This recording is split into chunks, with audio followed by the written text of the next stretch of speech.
আজকে আমাদের সঙ্গে কে ভাত খাচ্ছে দেখো, মনা আমাদের সঙ্গে ভাত খাচ্ছে। ও তো তরকারি খাবে না, তরকারি খায় না, শুধু ভাত দিয়েছি।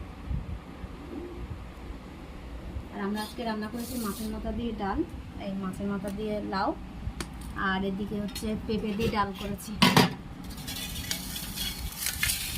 পেঁপে দিয়ে ডাল, যে লম্বা লম্বা করে পেঁপেগুলো কেটেছি, পেঁপে দিয়ে ডাল, আর এই মাছের মাথা দিয়ে লাউ, মাছের মাথা দিয়ে লাউ। আজকে আমাদের সঙ্গে ভাত খেতে বসেছে। আর থাকে একদিন আমাদের সঙ্গে খায়, মাঝে মধ্যেই খায়, সবসময় একসঙ্গে বসে খাওয়াতে তো ঠিক না। আমরা মাছ খাই, মাংস খাই, সেগুলো ওদের নাকে গন্ধ লাগবে, সেই জন্য সবসময় বের করি না ওকে।